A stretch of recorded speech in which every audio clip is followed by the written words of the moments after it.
Students, welcome to learn computer academy. Students, আজকে আমি খুব এক্সাইটেড একটা নতুন বিষয় সম্পর্কে আপনাদের সঙ্গে আলোচনা করব। থাম্বনেল দেখে অবশ্যই কিছুটা গেস করতে পেরেছেন যে কী বিষয়টা। বিষয়টা হলো jQuery। jQuery 4.0.0 beta version. তো এটার খুব শিগগিরই রিলিজ হতে চলেছে। তো অলরেডি আমরা এখন ইউজ করতে পারি, কিন্তু বিটা ভার্সন আছে।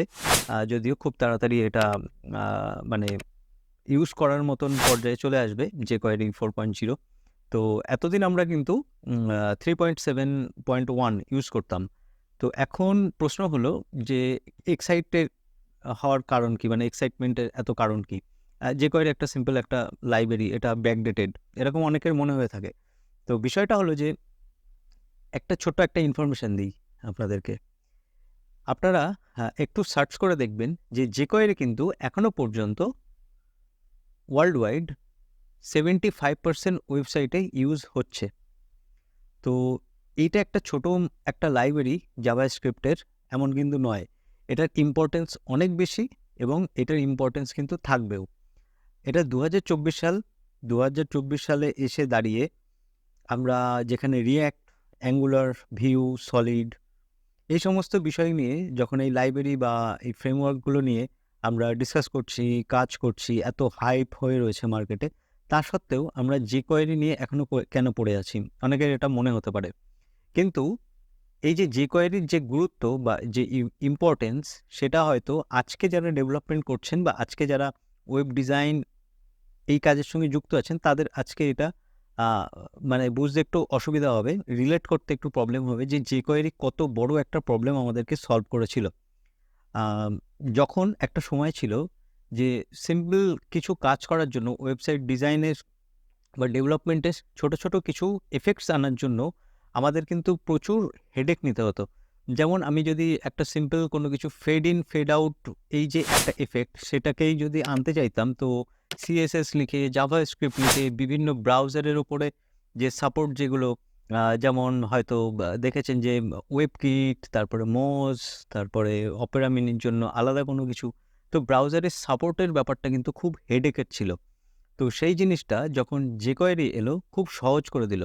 একটা সিম্পল যদি আমাদের একটা অ্যাকর্ডিয়নও বানাতে হতো না, তো সেক্ষেত্রে কিন্তু জাভাস্ক্রিপ্টের আমাদের ব্রাউজার কোন ব্রাউজার সাপোর্ট করবে, কোন ব্রাউজার সাপোর্ট করবে না, এত কিছু আমাদের কিন্তু মাথায় রাখতে হতো। এবং এটা খুব বেশি পুরনো নয়, হয়তো আজ থেকে 10 বছর বা 12 বছর আগের ঘটনা। কিন্তু তখন এতটাই কিন্তু কমপ্লিকেটেড ছিল এই বিষয়টা। এই বিষয়টা সিম্পল একটা হয়তো এখনও যারা এখন সবেমাত্র হয়তো কিছু বছর হয়েছে শুরু করেছেন বা 4-5 বছর আগেও আ একটা ছোট্ট একটা আমি প্রবলেম বলছি, যেটা হলো কিছু ডিভকে যদি একদম ভার্টিক্যালি সেন্টার করতে হয় না, তো সেটাও কিন্তু অনেক বেশি কমপ্লিকেটেড ছিল, যেটা এখন অনেক বেশি ইজি হয়েছে। তো এটা আমি বলতে চাইছি না যে jQuery একটা কোনো ডিভকে সেন্টার করতে সাহায্য করছে। আ আমি বলতে চাইছি যে ছোট, ছোট কিছু টাস্ক ছিল, সেই টাস্কগুলো অনেক বেশি কমপ্লিকেটেড ছিল, যেটা আজকে মনে হচ্ছে খুব ইজি। তো jQuery ও এরকম টাইপের প্রচুর প্রবলেম ছিল, যেগুলো জাভাস্ক্রিপ্ট দিয়ে করতে গেলে হয়তো শয়ে, শয়ে লাইন লিখতে হতো। সেই প্রবলেমগুলো কিন্তু খুব সহজে সলভ করে দিয়েছিল এবং এখনও করে যাচ্ছে। এবার একটা ইন্টারেস্টিং এখানে আমি জিনিস দেখাচ্ছি। দেখুন jQuery 4.0 এটা কি করেছে? একটু যদি আর্টিকেলটা পড়েন তাহলে বুঝতে পারবেন। আর্টিকেলের লিঙ্কটা আমি দিয়ে দেবো আমাদের কমেন্ট সেকশনে। jQuery 4.0 has been in the works for a long time but it is now ready. তো 3.7 এসছিল অ্যারাউন্ড 2016 এ। আর এখন 4.0 বিটা যেটা এসছে সেটা রিসেন্টলি রিলিজ হয়েছে। দেখতেই পাচ্ছেন এখানে February 6, 2024. But it is now ready to beta release. Okay, there is a lot of cover and the team is excited to see the release. We have got bugs fixes, performance improvement হয়েছে and some breaking changes. Exactly. এই লাইনটা কিন্তু important যে আপনারা যারা পুরনো version use করছেন, এবার যদি হঠাৎ করে jQuery 4 ইউজ করা শুরু করেন, তাহলে কিন্তু খেয়াল রাখতে হবে যে অনেক কিছু কিন্তু ব্রেক করতে পারে। কারণ jQuery 4 এ কিন্তু অনেক কিছু রিমুভ করে দেওয়া হয়েছে। আবার অনেক নতুন কিছুও এসছে। তো আমরা আস্তে, আস্তে জানতে পারবো এই বিষয়গুলো। তো কিছু, কিছু জিনিস রিমুভ হয়ে গেছে। তো সেই জিনিসগুলো কিন্তু একটু খেয়াল রাখতে হবে। আর সবচেয়ে ইম্পর্টেন্ট যেটা, we remove support of IE less than 11, মানে 11 ইন্টারনেট এক্সপ্লোরার 11 এর নিচে যারা আছে তাদেরকে আমি এটা বলব যে আপনারা প্লিজ আপগ্রেড করে নিন আপনার ব্রাউজারটাকে। তো এরপরে কিন্তু 11 এর থেকেও IE 11 ইন্টারনেট এক্সপ্লোরার 11-এর থেকেও কিন্তু সরিয়ে দেওয়া হবে এই সাপোর্টগুলো jQuery-র। ওকে, আচ্ছা, তো এখন আরেকটা ইন্টারেস্টিং জিনিস, সেটা দেখুন এখানে কি লেখা রয়েছে যে jQuery 4.0 drops support for IE 10 and older. Some may be asking, why didn't we remove support IE 11? We plan to remove support in stages, and the next step will be released in jQuery 5.0. Wow! Already 4.0 এখনও কিন্তু সঠিকভাবে available হয়নি, কিন্তু দে আর already plan for 5.0। তার মানে খুব তাড়াতাড়ি কিন্তু আবার 5.0 আসতে চলেছে। তো jQuery এত সহজে যাচ্ছে না মার্কেট থেকে। একটা সিম্পল জিনিস মনে রাখবেন, যে কোনো কাজ যদি খুব সহজে করে ফেলা যায় একটা ছোট্ট লাইব্রেরি ইউজ করে, তো সেটা কিন্তু একটা হিউজ একটা আমাদের কাছে কিন্তু ইম্প্যাক্ট ফেলে আমাদের কাজের জন্য।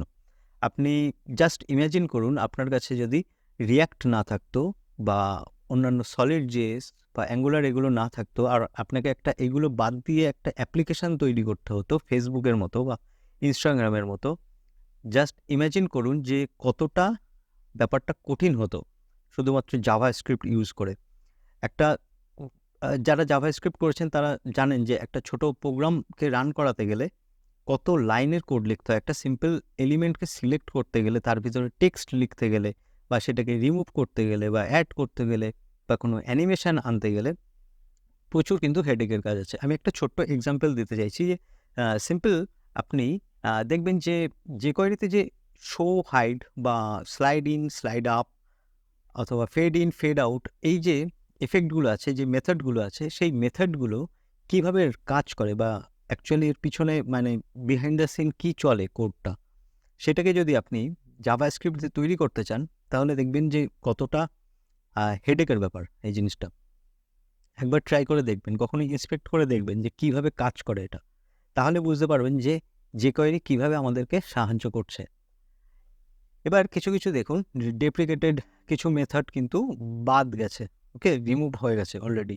এর মধ্যে হয়তো ম্যাক্সিমাম জিনিস আপনি কখনো ইউজও করেননি, আমি হয়তো করিনি, আর এর মধ্যে অনেক কিছু চলেও গেছে, আবার নতুন কিছু হয়তো অ্যাডও হয়েছে। তো দেখুন, যেটা আমরা জেসন পার্স বা স্ট্রিংইফাই যেটা ইউজ করি, তো সেটা jQuery-তেই ছিল। ওকে, আমরা টাইপ চেক করি জাভাস্ক্রিপ্টে, সেটা ছিল। তারপর টাইম, তারপর ট্রিম, এই সমস্ত জিনিসগুলো কিন্তু jQuery-তে ছিল, সেগুলো কিন্তু ডেপ্রিকেটেড হয়ে গেছে, মানে রিমুভ হয়ে গেছে, বাদ চলে গেছে, সেগুলো এখন আর ইউজ করলে কাজ করবে না।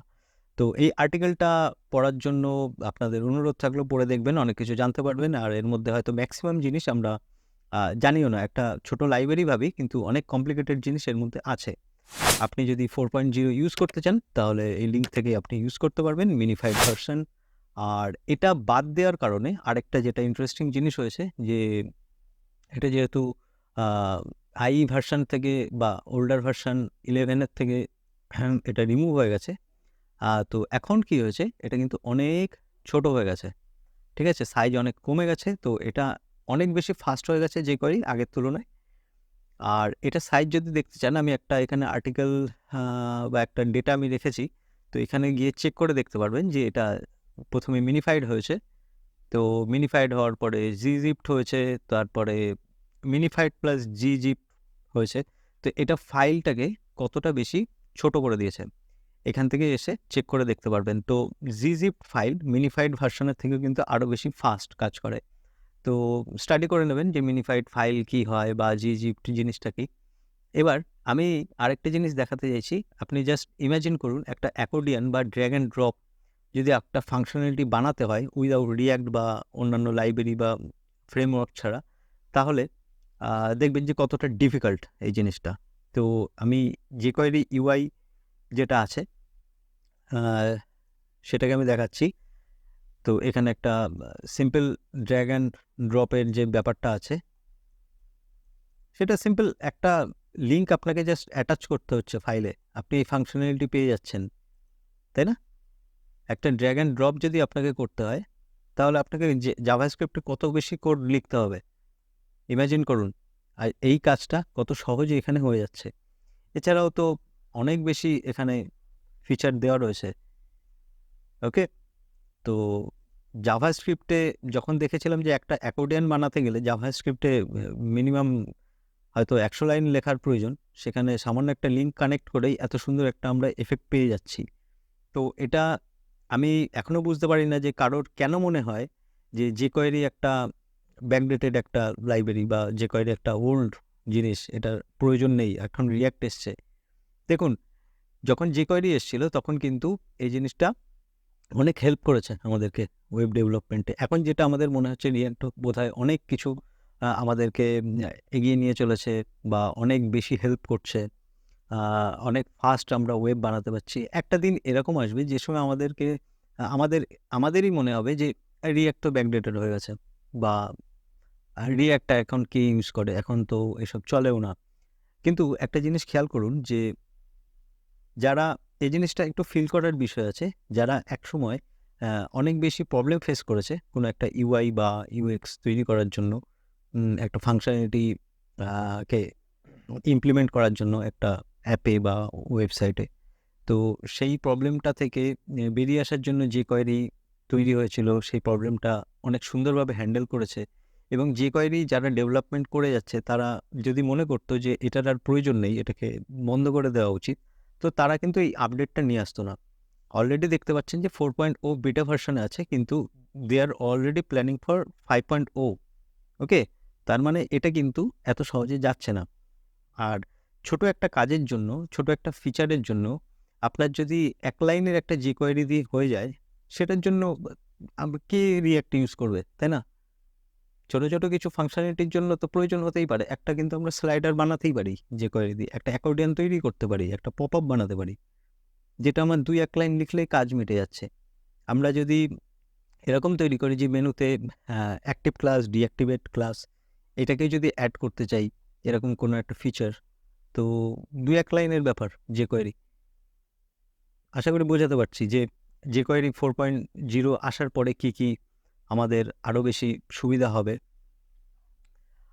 আরেকটা ইন্টারেস্টিং জিনিস এখানে বলতে চাইছি যে jQuery থেকে কিন্তু অনেক কিছু বাদ চলে গেছে। তার মধ্যে মোস্ট ইম্পর্ট্যান্ট একটা জিনিস, আমরা যে সিলেকশন যেটা করি না, যেমন ডলার সিম্বল দিয়ে একটা উইদিন ব্র্যাকেট, তারপরে আমরা কোনো একটা এলিমেন্টের নাম লিখি বা একটা ক্লাস বা আইডি লিখি কোনো একটা এলিমেন্টকে সিলেক্ট করার জন্য jQueryতে, বেসিক্যালি ওই যে অতটুকু যে পার্ট আছে না, dollar symbol within bracket something লিখি যেটা, তো আমি যদি একটা কোড দেখাতে পারি আপনাদেরকে গত ভিডিওতে, জাস্ট এটুখানি দেখুন তাহলে বুঝতে পারবেন।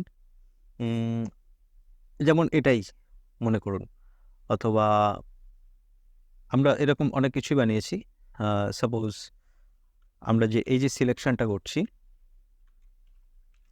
তো এই জিনিসটা একটা নতুন, হয়তো আপনাদের কাছে এই বিষয়টা নতুন, আমি জানি না, অনেকেও হয়তো জানতে পারেন যে jQuery এই কাজটার জন্য, এই সিলেকশনটা করার জন্য একটা আলাদা ইঞ্জিন ইউজ করতো।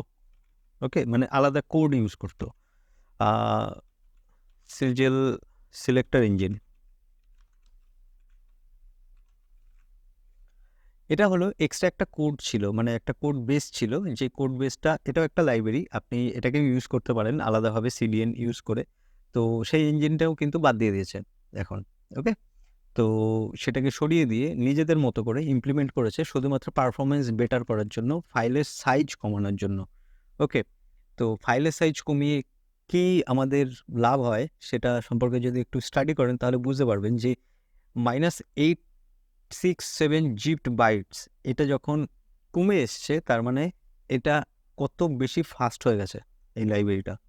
একটু যদি স্টাডি করেন তাহলে বুঝতে পারবেন। এই যে টেবিলটা আছে, এই টেবিল থেকে যদি একটু স্টাডি করেন বুঝতে পারবেন যে ফাইলের সাইজ কম্প্রেস করা বা মিনিফাই করা, জিপ করা কেন প্রয়োজন আমাদের কোডের। তো আপনি যদি একজন রিয়েল ওয়েব ডেভেলপার হন তাহলে নিশ্চয়ই আপনাকে এই সমস্ত বিষয় নিয়ে ভাবতে হবে। আপনার যে অ্যাপ্লিকেশন বা যে ওয়েবসাইটটা যেটা আপনি তৈরি করছেন, তো সেটাকে মানে ব্লেজিং ফাস্ট হতে হবে। ওকে, তো এই সমস্ত বিষয়গুলো আছে। পারফরমেন্স ডেফিনেটলি বেটার হয়েছে, অনেক বেশি ইমপ্রুভ করেছে, আর অনেক কিছু ব্রেক হবে, ডেফিনেটলি ব্রেক হবে।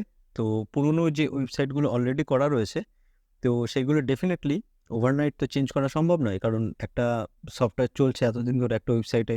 সাপোজ করুন একটা ওয়েবসাইট, একটা ক্যারোসেল চলছে, গত 10 বছর ধরে। তো যে ক্লায়েন্ট আছে সে তার কিছু কিন্তু যায় আসে না। আপনি যে কোয়েরি 4 ইউজ করছেন না, 3 ইউজ করছেন, তার ক্যারোসেলটা চলা দিয়ে কথা। ওকে? তো সে কিন্তু চালিয়ে যাবে সেই ক্যারোসেলটাকে ওখানে। তো এখন যখন কোনো অনেক কিছু, অনেক ফিচার বাদ হয়ে গেছে, তো ডেফিনিটলি ব্রেক করতে পারে বা ব্রেক হবেও। তো সেজন্য আপনাকে কিন্তু খেয়াল রাখতে হবে, এই যে 4.0 বিটা যদি ইউজ করেন, এর সঙ্গে ডেফিনিটলি আপনাকে jQuery মাইগ্রেট আরেকটা যে লাইব্রেরি আছে সেটা কিন্তু ইউজ করতে হবে। তো jQuery মাইগ্রেট বিষয়টা কি সেটা আমরা অন্য কোনো একটা ভিডিওতে ডিসকাস করব। তো মাইগ্রেশন আপনাকে ইউজ করতে হবে। ইউজ করলে আপনি কিন্তু এই যে ব্রেকিং যে ব্যাপারটা, সেই ব্যাপারটার হাত থেকে আপনি মানে সুরক্ষিত। তো আপনার 4.0 যদি আপনি ইউজ করেন, আর যদি আপনার প্রজেক্ট বানানো থাকে 3 বা অন্যান্য কোনো ভার্সনে, তাহলে কিন্তু আপনার প্রজেক্টটা ব্রেক করবে না। ওকে? তো jQuery 3 অনেক, অনেক আমাদেরকে হেল্প করেছে। আরও একটা এক্সাম্পল দিতে পারি যে, আপনি যদি কোনো একটা এপিআইকে ফেচ করে সেখান থেকে ডেটা নিয়ে আসতে চান, তাহলে জাভাস্ক্রিপ্টে দেখবেন যে অনেক বেশি পরিমাণে কিন্তু কোড লিখতে হয়। ওকে? ফেচ আসার আগে যখন আমরা XHR ইউজ করতাম, তো ফেচ আসার পরে অনেক বেশি সুবিধা হয়েছে, কিন্তু তার আগে অনেক বেশি ডিফিকাল্ট ছিল। তো নেস্টেড ইফ একটা কল ব্যাক হেলের মধ্যে আমরা পড়ে যেতাম। তো সেখান থেকে সিম্পল একটা $.get একটা মেথড আছে jQueryতে, যেটা কিন্তু খুব সহজেই আমাদেরকে এই অ্যাজাক্সের যে কাজগুলো, সেই কাজগুলো করতে কিন্তু সাহায্য করতো। তো এটা কম জিনিস নয়, কম ব্যাপার নয়। তো এজন্য আমরা কিন্তু টিমি উইলসন যিনি রয়েছেন, তাকে আমরা অবশ্যই ধন্যবাদ জানাবো যে এত ভালো একটা নিউজ আমাদের সঙ্গে শেয়ার করার জন্য, এটাকে আপডেট করার জন্য। তো এইটুখানি বলেই আজকের ভিডিও শেষ করছি। আপনারা এই বিষয় নিয়ে আরেকটু স্টাডি করবেন, তাহলে অনেক নতুন বিষয় আরও জানতে পারবেন। আর আমাদের কাছ থেকে আরও নতুন কোর্স সম্পর্কে বা নতুন বিভিন্ন টপিক নিয়ে আলোচনা শোনার জন্য আর শেখার জন্য আমাদের চ্যানেলটা সাবস্ক্রাইব করবেন। আর এই ভিডিওটা যদি ভালো লেগে থাকে তাহলে লাইক করবেন। আমাদের আবার পরবর্তী ভিডিওতে দেখা হচ্ছে। ধন্যবাদ।